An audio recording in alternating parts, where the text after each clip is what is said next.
नमस्कार। हिंदी ज्ञान उर्मी में मैं अभिषेक शर्मा आपका स्वागत करता हूँ। तुम्हारी यह दंतुरित मुस्कान नागार्जुन की रचना के साथ। सुप्रसिद्ध जनवादी कवि नागार्जुन का वास्तविक नाम वैद्यनाथ मिश्र था। इनका जन्म बिहार प्रदेश के दरभंगा जिले के सतलघा नामक गांव में 1911 में हुआ। अल्पायु में ही इनकी मां का देहांत हो गया। एक रूढ़िवादी ब्राह्मण परिवार में इनका लालन पोषण हुआ। इनकी प्रारंभिक शिक्षा स्थानीय संस्कृत विद्यालय में हुई। 1936 में श्रीलंका में जाकर इन्होंने बौद्ध धर्म की दीक्षा ले ली। बाल्यावस्था में कष्टों और पीड़ाओं को भोगने के काव्य में पीड़ा का अधिक महत्व है। 1988 में इनका देहांत हो गया। इनकी रचनाएं हैं युगधारा, प्यासी पथराई आंखें, सतरंगी पंखों वाली, प्यासी परछाई, तालाब की मछलियाँ, हजार हजार बाहों वाली, तुमने कहा था, पुरानी जूतियों का कोरस, खून और शोले, चना जोर गरम तथा भस्मांकुर। इनके उपन्यास हैं वरुण के बेटे, हीरक जयंती, बलचनामा, रतिनाथ की चाची, नई पोद, कुंभिपाक और उग्रतारा। यह दंतुरित मुस्कान नागार्जुन की प्रमुख कविता है। इसमें उन्होंने छोटे बच्चे की अत्यंत आकर्षक मुस्कान को देखकर मन में उमड़े हुए भावों को विविध बिंबों के माध्यम से अभिव्यक्त किया है। कवि के मतानुसार इस सुंदरता में जीवन का संदेश है। बच्चे की इस मधुर मुस्कान में के सामने कठोर से कठोर हृदय भी पिघल जाता है। उसकी मुस्कान में अद्भुत शक्ति है जो किसी मृतक में भी नया जीवन फूंक सकती है। धूल मिट्टी में सना हुआ बच्चा तो ऐसा लगता है मानो वह कमल का कोमल फूल हो जो तालाब का जल त्याग कर उसकी झोपड़ी में खिल उठा हो। उसे छूकर तो पत्थर भी जल बन जाता है। उसे छूकर शेफालिका के फूल झड़ने लगते हैं। छोटा सा शिशु कवि को पहचान नहीं सका, इसलिए वह उसकी ओर टकटकी लगाकर देखता रहता है। कवि मानता है कि वह उस मोहनी सूरत वाले बालक और उसके सुंदर दांतों को उसकी माँ के कारण ही देख सका है।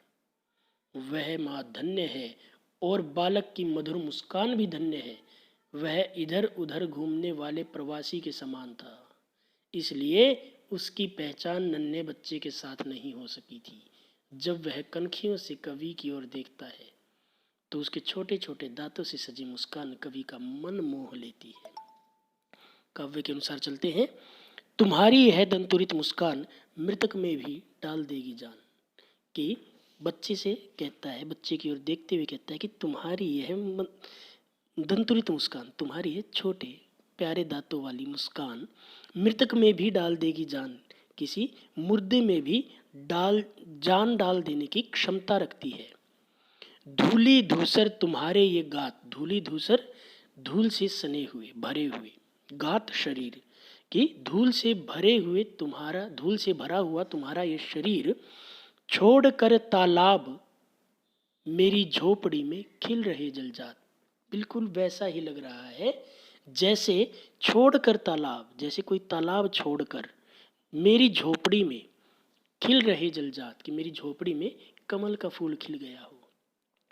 परस पाकर अर्थात स्पर्श पाकर, तुम्हारे ही प्राण, तुम्हारे प्राणों का स्पर्श पाकर, तुम्हारा स्पर्श पाकर पिघल कर जल बन गया होगा कठिन पाषाण।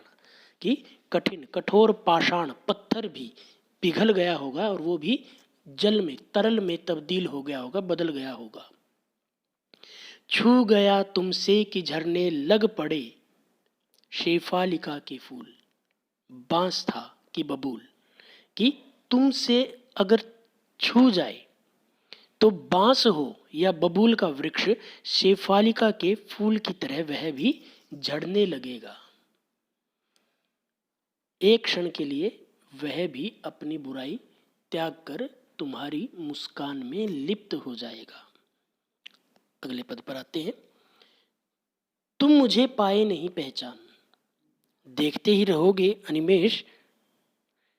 कवि कहता है कि क्या तुम मुझे नहीं पहचान पाए हो? देखते ही रहोगे अनिमेष, क्या निरंतर बिना पलक झपकाए तुम मुझे देखते रहोगे? थक गए होगे, शायद तुम थक गए हो अब। आंख लूं मैं फेर, मैं अपनी आंखें फेर लूं? क्या हुआ यदि हो सके परिचित ने पहली बार? क्या हुआ यदि हो सके परिचित ने पहली बार, कि हम आपस में एक दूसरे को नहीं पहचान पाए पहली बार में, या तुम मुझे नहीं पहचान पाए पहली बार में, तो कोई बात नहीं। यदि तुम्हारी मान माध्यम बनी होती आज, किंतु तुम्हारी माँ हम दोनों के मध्य यदि माध्यम साधन न बनी होती, मैं न सकता देख, मैं तुम्हें देख न पाता, मैं न पाता जान, तो मैं तुम्हें जान नहीं पाता, या मैं जान नहीं पाता तुम्हारी यह दंतुरित मुस्कान, तुम्हारी यह सुंदर प्यारी सी मुस्कान, मैं जान नहीं पाता। अगला है, धन्य तुम माँ भी तुम्हारी धन्य, चिर प्रवासी मैं इतर मैं अन्य।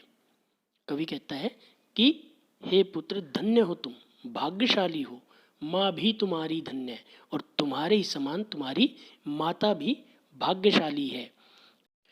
चिर प्रवासी मैं इतर मैं अन्य, चिर प्रवासी अर्थात अधिक समय तक बाहर रहने वाला, दूर देश में रहने वाला, कि मैं चिर प्रवासी हूँ, लंबे समय तक तुमसे दूर रहता हूँ, मैं तुम्हारे लिए कोई अन्य हूँ। मैं इतर मैं अन्य, कोई अन्य हूँ, कोई दूसरा हूँ। इस अतिथि से प्रिय तुम्हारा क्या रहे संपर्क, इस मेहमान से हे प्रिय हे पुत्र तुम्हारा क्या संपर्क, क्या संबंध। उंगलियां माँ की कराती रही है मधुपर्क, कि तुम तो अपनी माता की उंगलियों को भी पहचानते होगे, जो तुम्हें मधुपर्क अर्थात दही, घी, शहद, जल और दूध का मिश्रण, जिसे पंचामृत कहा जाता है, तो तुम्हारी माँ की उंगलियों की भी तुम्हें पहचान होगी, जो तुम्हें मधुपर्क कराती हैं। देखते तुम इधर कनखी मार, कि तुम जो इधर कनखी मार तिरछी नजरों से देखते हो, और होती हैं जब की आंखें चार, और जब मुझसे नजरें मिलती हैं तब तुम्हारी दंतुरित मुस्कान, तब यह तुम्हारी दंतुरित मुस्कान मुझे बड़ी अच्छी लगती है, मुझे अच्छी लगती छविमान।